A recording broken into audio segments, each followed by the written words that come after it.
only lack the light to show the way. For this reason above all, their capacity for good.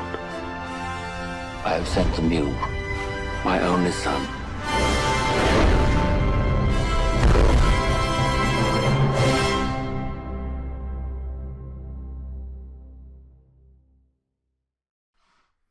Hey, Xpernite, you're now rocking with your boy KLWar XKL, the last son of Planet Xbox.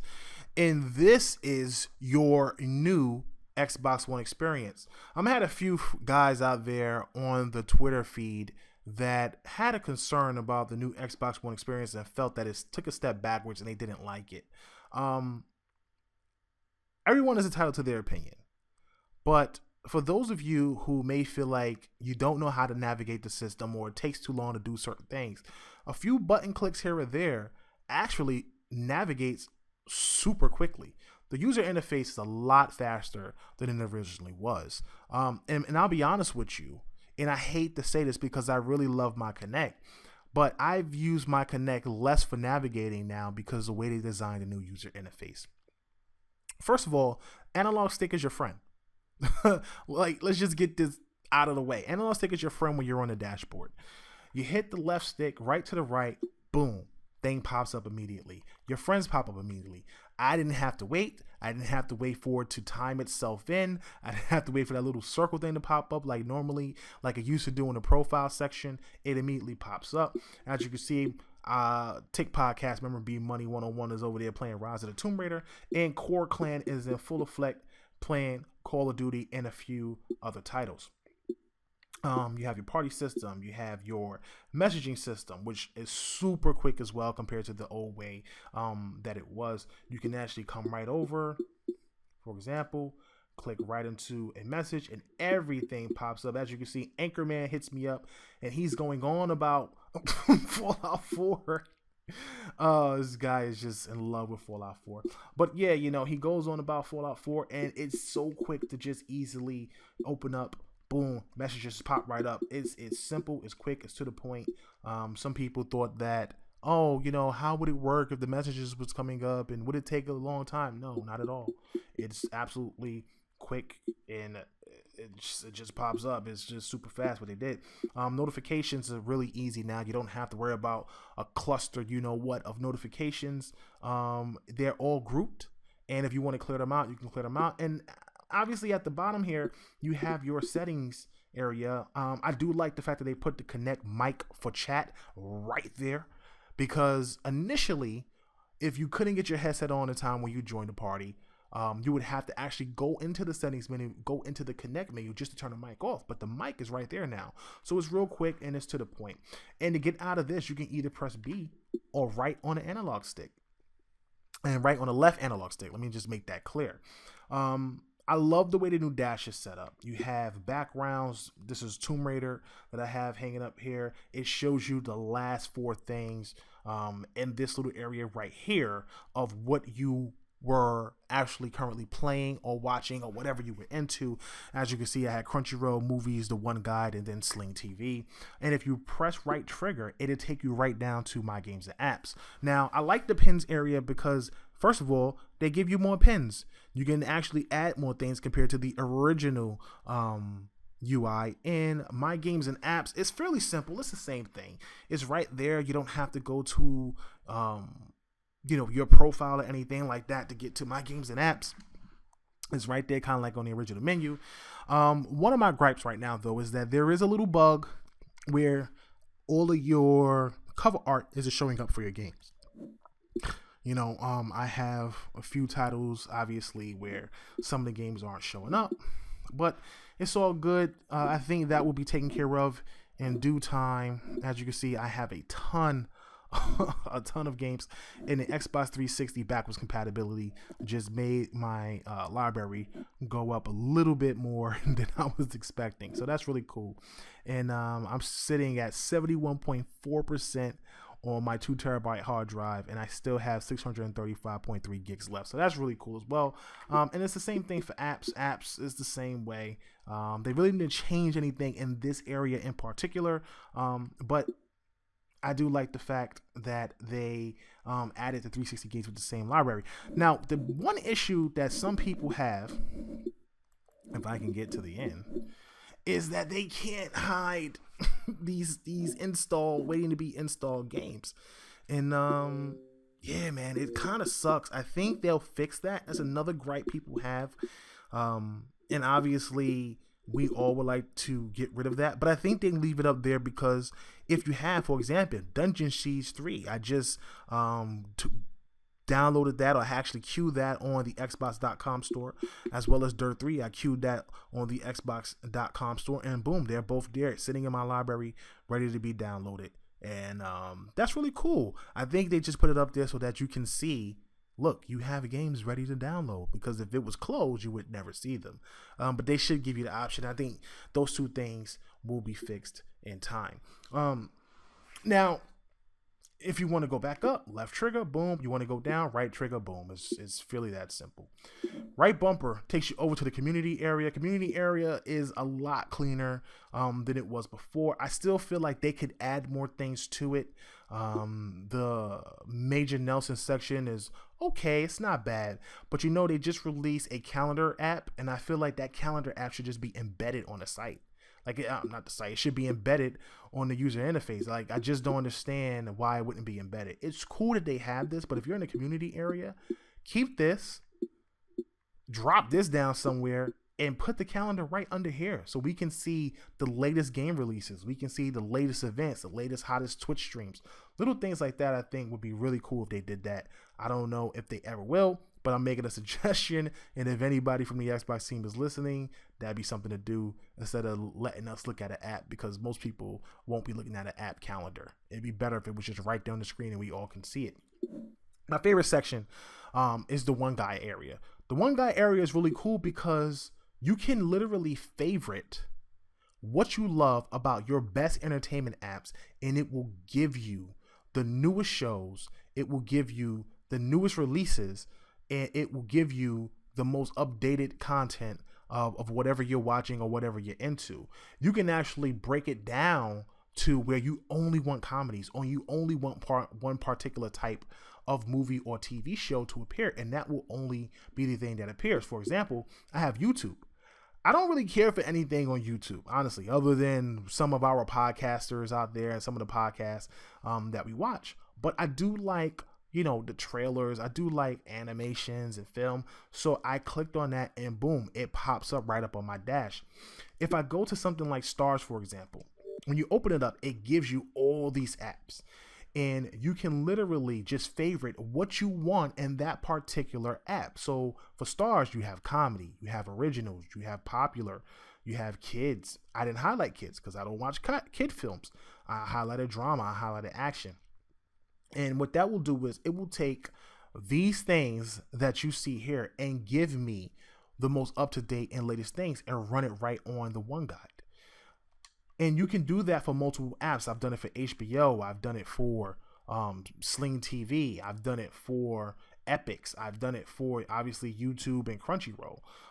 Crunchyroll in particular, it allows me to, highlight the things that I want to see, whether it's dramas, whether it's updated shows, the most updated, up-to-date show that just came out, what's top rated, what's new, comedies and action, different things like that. And then look, all the apps are here. Even Hulu has the same thing. If you want documentaries, I don't want no documentary.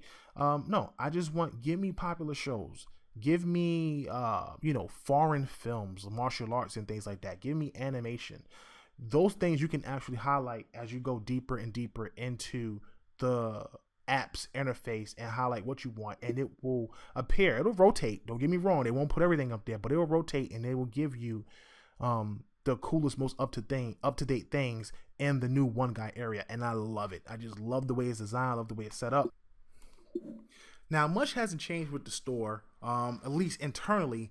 But on the outside, what's really cool is that when you look at the top of the menu, when you go to store, and I'll just show you, when you go to store, it opens up and it gives you 4 new options and 4 new areas. Really not new areas, but it gives you your games, apps, movies, TVs, and music. The outside is really cool. You have new releases. You have top rated. If you want to go more in depth, it'll show you exactly how the original store was.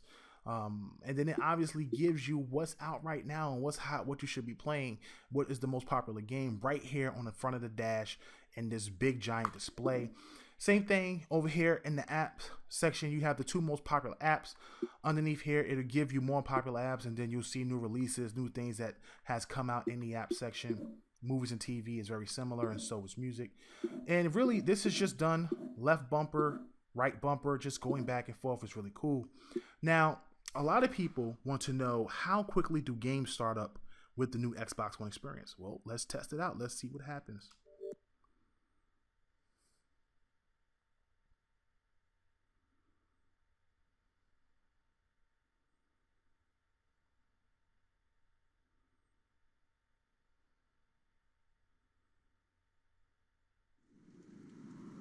Well, I don't know if that was quick. I don't know if that was slow. I'll be honest with you. It seems like that's how it always starts up for any game since the original. So I don't know if it has a quicker startup than it originally had tested out to be. But, you know, the game started up. Game looks amazing, by the way. Tomb Raider. I love this game. I'm already at 41%. And I haven't even finish the story. I'm just running around opening up things all over the map. So really cool game, man. And you can either double tap, which will take you right over to that menu again, and bring you everything you need, or you can just hit one button and it will take you right to the dash. Pressing A brings you right in. Again, double tap X, the big X center on your controller, and it'll bring that side menu right up. And if you press B, it'll back you out of there. And if you hit the X button again, it takes you right to the home screen. So, and the 3 lines, which is start and just quit, will exit you out of any game. So, I mean, that's really it in a nutshell, man. It's real simple. It's not difficult to figure out. There's little things here and there that people, and myself included, still want. Like, for example, we no longer can see our friends in the party. You know, like when we want to join a party, we can't see who's in the party. We have to join the party, back out, go to party, and then see who's in the party. Another thing people say that they kind of upset about is achievements. Where are the achievements at? Well, achievements is simple. It's right here, right in your profile. My profile, my achievements, and you can sign out. If you go to my achievements, it brings up the achievement menu fairly quickly. You can look at all the achievements that you have right now and the games that you're playing. You can press A. It'll open those achievements up. And here we go. And each one of these individual pictures, you can actually make into a background. And that's really cool, man. It's something that, you know, I like the direction that they did with the whole picture thing. You press A on that. That'll bring the mirror up, and it'll tell you can share it, whether it's to Twitter, you can share it wherever you want. You can set it as your background. You can go to the Game Hub. It's really quick, really simple, and it's really cool the way they have that all set up, and it's fairly fast.